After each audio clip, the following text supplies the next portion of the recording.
Hello friends, नमस्कार, सभी को राधे राधे।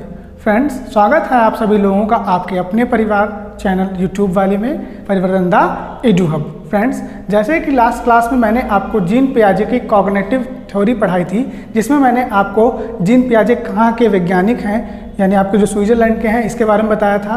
फिर जीन पियाजे के सिद्धांत के जो दो पक्ष थे उनके बारे में मैंने आपको बताया था, संगठन और अनुकूलन के बारे में। फिर मैंने आपको बताया था जीन पियाजे के सिद्धांत के चरण, जो 4 चरण थे आपके, उनके जो प्रमुख बिंदु थे वो मैंने आपको आपकी पुरानी वाली वीडियो में जो आपके डिस्क्रिप्शन बॉक्स में पड़ी है, आप देख सकते हैं। अगर आपने देखा हो उसमें मैंने आपको बता दिए थे। फिर मैंने आपसे जैसे कि वादा किया था कि आने वाली क्लास को देखो, मैंने बताया था कि थ्योरी ज़्यादा किसी को याद नहीं रहती है, लेकिन मैंने क्या कहा था कि थ्योरी से हम लोग कुछ ऐसे पॉइंट्स निकाल सकते हैं जिससे अपने सीटेट के क्वेश्चन को हम डायरेक्टली हिट कर सकते हैं। यानी आपका जो सीटेट का क्वेश्चन है ये इन्हीं पॉइंट्स के बीच में घूमता रहता है। बस क्या करेंगे, कभी राजू की जगह शिखा आ जाएगी, शिखा की जगह श्यामू आ जाएगा, श्यामू की जगह रानी आ जाएगी। यानी वो नाम चेंज करेंगे, स्थान चेंज करेंगे, लेकिन कॉन्सेप्ट चेंज नहीं करेंगे। तो हम लोग सीधे आज हिट करेंगे उन कॉन्सेप्ट को जो क्वेश्चन को सॉल्व करने में बहुत ज़्यादा मदद करते हैं। इस सिद्धांत के जितने भी की पॉइंट हैं उन्हें पढ़ने के बाद हम लोग एक क्वेश्चन आंसर टेस्ट की सीरीज लगाएंगे, जो अपने नेक्स्ट वीडियो में लगाएंगे।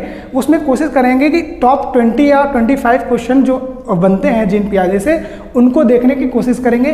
फिर आपके सीटेट की तैयारी के लिए आपके अपने चैनल पे एक पूरी CTET based CDP question answer series लगाई जाएगी होगी। लगभग हम लोग कोशिश करेंगे कि उसमें 500 क्वेश्चन तक हम लोग कवर करें। जैसा आपके साथ मैंने पेट में कवर किया था, आपको पता ही होगा कि बहुत अच्छा रिस्पांस उन आपकी वीडियो से रहा, और लगभग आज सभी वीडियो को उठाएंगे तो 13+ क्वेश्चन सिर्फ आपके 10 वीडियो से ही आए थे।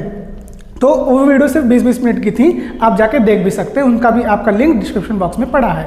तो ऐसे ही एक पूरा क्वेश्चन आंसर की टेस्ट सीरीज लेके चलेंगे सीटेट के लिए भी, जिसमें ऐसे शायद क्वेश्चन होंगे जो आपके एग्जाम में उन्हीं पैटर्न पे हो सकता है कि आपके नाम भी रिपीट हो जाएं, और अगर नाम रिपीट नहीं होते तो कॉन्सेप्ट तो आपका आना ही आना है।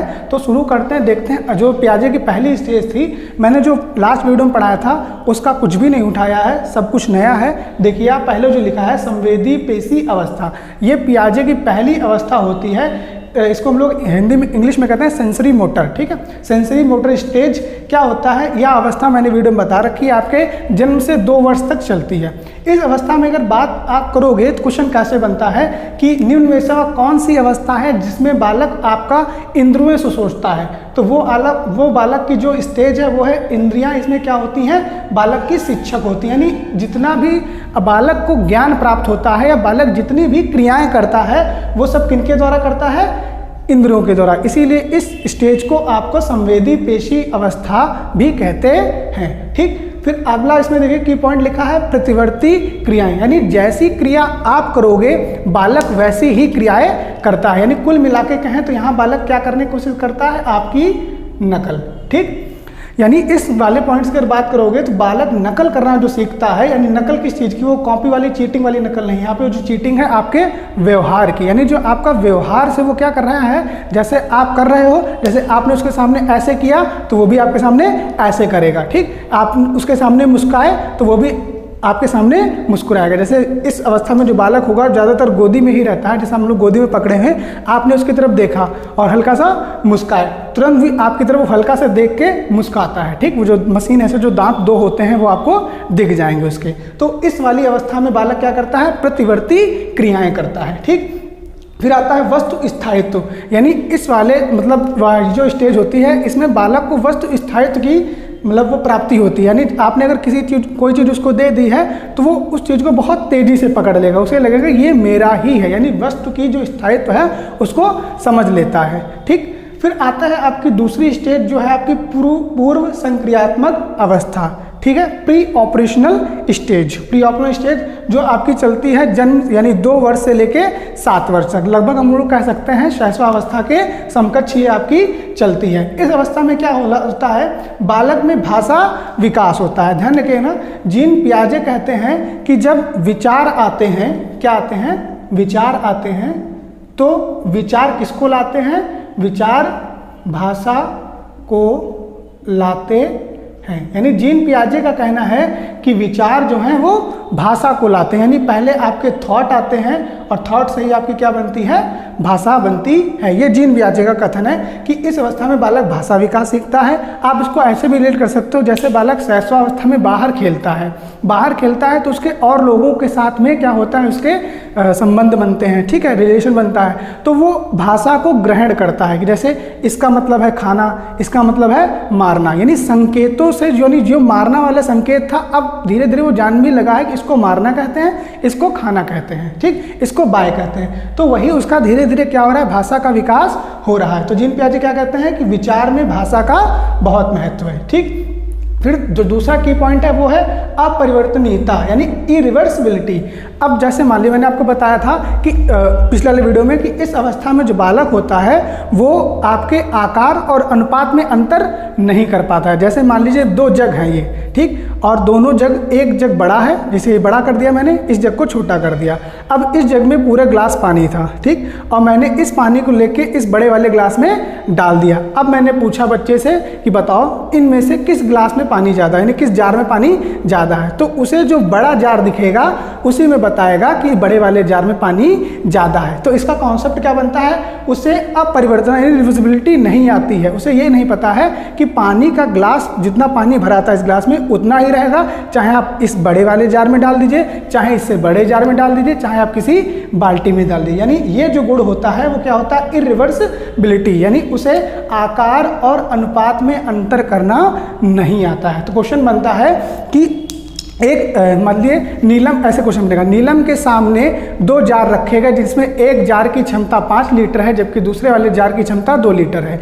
2 लीटर वाले जार में पूरा 2 लीटर पानी भरा हुआ है। जब उस बड़े वाले जार को छोटे वाले जार से 2 लीटर का पानी 5 लीटर वाले जार में डाल दिया जाता है तो नीलम कहती है कि अब बड़े वाले जार में पानी ज़्यादा हो गया है। तो पियाजे के अनुसार निम्न में से वह किस समस्या से जूझ रही है, तो वो उसकी समस्या क्या है, अपरिवर्तनीयता, यानी वो अपने थॉट को रिवर्स नहीं कर पा रही, यानी वो इरिवर्सिबिलिटी से जूझ रही है। क्वेश्चन सीधे सीधे ऐसे ही बनता है। फिर अगला क्वेश्चन जो की पॉइंट बनता है वो है अहम केंद्रता। ये बहुत ज़्यादा इंपॉर्टेंट है, ठीक। सीटेट की 2021 वाली जो आपकी सीरीज हुई थी, हर सीरीज में एक क्वेश्चन ईगोसेंट्रिक से जरूर पूछ रहा था, क्योंकि ईगोसेंट्रिक और ईगो फोकस्ड में थोड़ा सा ही अंतर है, यानी अहम केंद्रित और अहमवाद में थोड़ा सा ही अंतर है, क्योंकि अहमवाद आपका आता है वाइगोस्की की थ्योरी में और ईगोसेंट्रिक जो आता है आता था पियाजे की थ्योरी में। इसीलिए क्या होता है कि कभी पियाजे की थ्योरी में वाइगोस्की आंसर लगा देते हैं लोग और वाइगोस्की की थ्योरी में पियाजे का आंसर लगाते हैं, बस नहीं कहते, बीच में एक छोटा सा पर्दा है ईगोसेंट्रिक और ईगो फोकस्ड के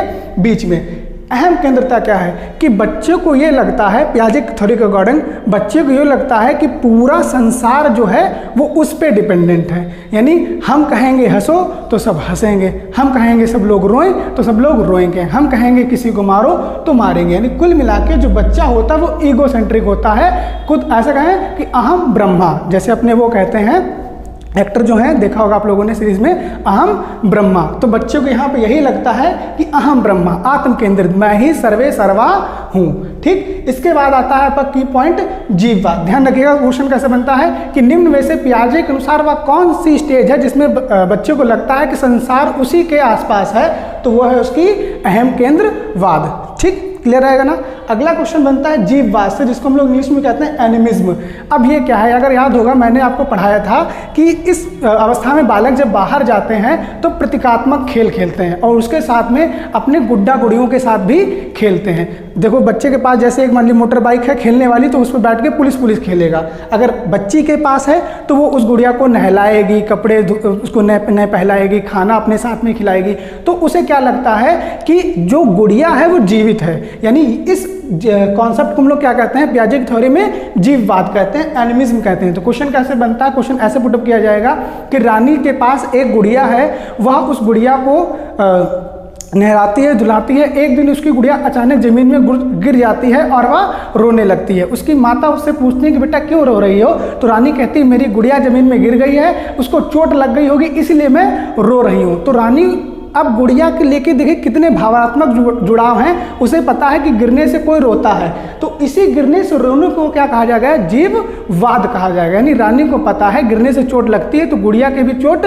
लगी होगी, क्योंकि वो गुड़िया में स्वयं को यानी अपने जीवन को देख रही है। इसी को क्या कहा गया है, एनिमिज्म कहा गया है। क्लियर है? ठीक, ये की पॉइंट हो गए आपके इन दोनों स्टेज के। फिर देखते हैं हम लोग तीसरी स्टेज। तीसरी स्टेज क्या है, मूर्त संक्रियात्मक अवस्था। ठीक है ना, इसको हिंदी में हम लोग ठोस भी कहते हैं। इसका जो काल होता है ये आपका 7 से 11 वर्ष तक होता है। लगभग मैंने आपको बताया था बाल्यावस्था तक, मैं इसलिए नहीं लिख रहा हूँ क्योंकि पिछले वीडियो मैंने आपको बता रखा है।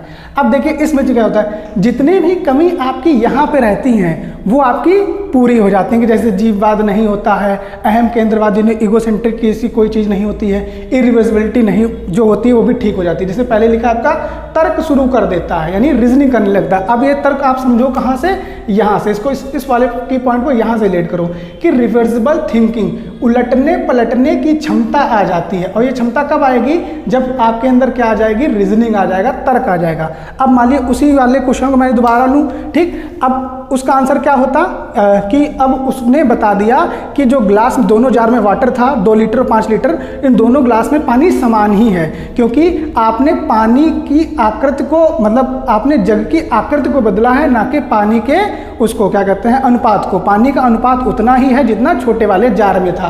तो ये आएगी कब, ये तब आएगी जब आपके अंदर रीजनिंग यानी तर्क करना आ जाएगा कि दोनों मतलब जो क्षमता थी 2 लीटर वाली वो अभी भी है, आकार चाहे आप 5 लीटर करिए चाहे 10 लीटर करिए। तो इसी क्वेश्चन बनते हैं उलटने पलटने की क्षमता यानी रिवर्सिबल थिंकिंग कब आ जाती है, तो वो आती है आपकी मूर्त संक्रियात्मक अवस्था में। क्लियर रहेगा?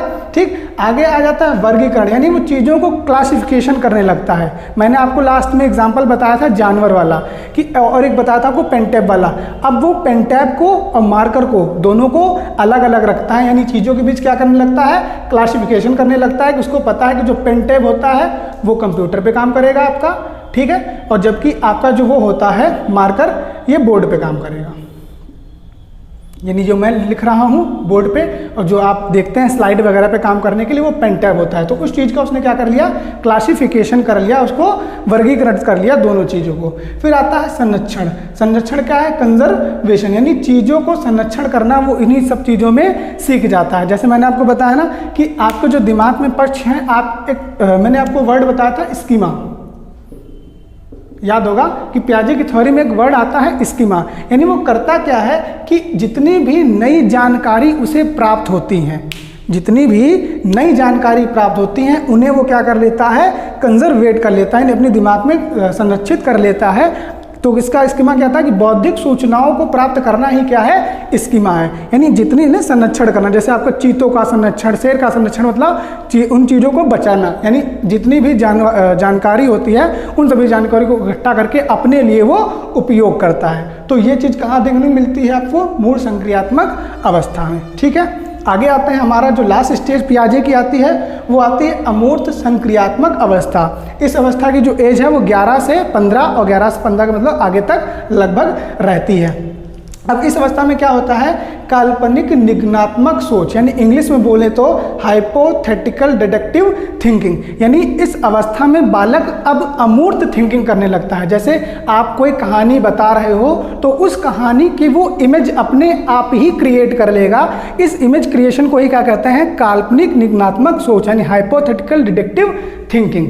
क्लियर है ना? यानी आप जैसे मैंने एवेंजर की कहानी बताई कि ऐसे करके उसने मतलब लास्ट में आयरन मैन ने अपनी चुटकी बजाई थी, तो उसे पता होगा चुटकी ऐसे ही बजाई जाती है, ये वाली चुटकी ये चुटकी नहीं है, तो उसे पता है ये चुटकी ऐसे एवेंजर ने बनाई हो, मतलब आपके आयरन मैन ने बजाई होगी। तो इसी को हम लोग क्या कहते हैं, हाइपोथेटिकल डिडक्टिव थिंकिंग, यानी कल्पनात्मक निगमनात्मक चिंतन। जैसे नहीं कि तो हम लोग एक गेम खेलते हैं तोता उड़, मैना उड़, बाज उड़, चील उड़। अगर आप छोटे बच्चों के साथ खेलोगे तो हाथी उड़, गाय उड़, सबको उड़ा देते हैं, क्योंकि उन्हें नहीं पता है कि कुछ चीज़ें उड़ती हैं, कुछ चीज़ें नहीं उड़ती हैं। ठीक, लेकिन अगर आप इस दोनों स्टेज में हैं, मूर्त में और अमूर्त में, तो आप यहाँ बता सकते हो कि हाथी क्यों नहीं उड़ता है, और यहाँ ये अपने आप दिमाग लगा सकते हो कि हाथी कैसा होता है, हाथी की इमेज आप बना सकते हो अपने आप माइंड में। तो इस वाली स्टेज को क्या कहते हैं, अमूर्त संक्रियात्मक अवस्था। जी इसमें लिखा ही है अमूर्त, यानी कोई भी चीज मूर्त नहीं होगी, ठोस नहीं होगी, आपके सामने प्रत्यक्ष नहीं होगी, अप्रत्यक्ष होगी।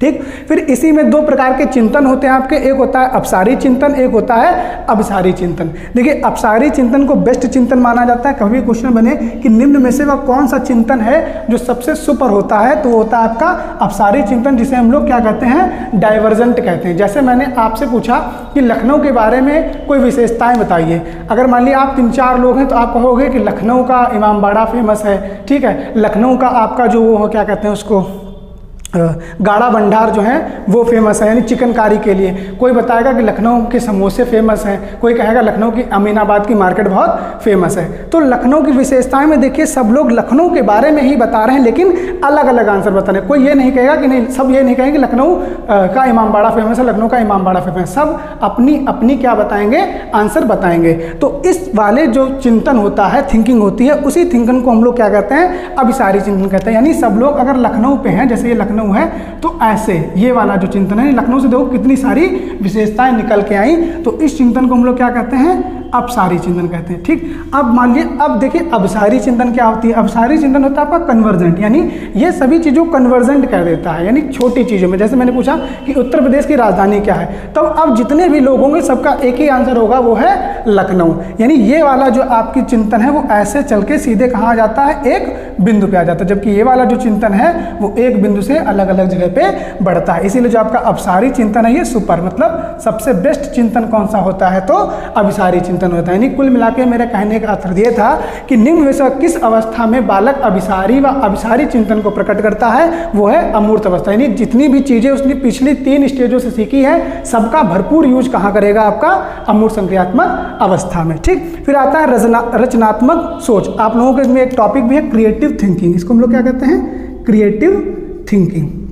यानी अब वो सभी जो मैंने बताया ना, आप कोई भी उसको कहानी बताओ, वो उस कहानी के तुरंत एक कॉमिक्स के रूप में आपको बना के समझा देगा। यानी उसके अंदर अब क्या आ रहा है, रचनात्मकता यानी क्रिएटिविटी आ रहा है। जैसे हम लोग पढ़ते हैं नाउन की डेफिनेशन छोटे पे, noun is the name of any person, place और थिंग। ठीक, अब इसी चीज को अगर इस अवस्था में वो बच्चा है तो क्या कहेगा, in this world everything is noun.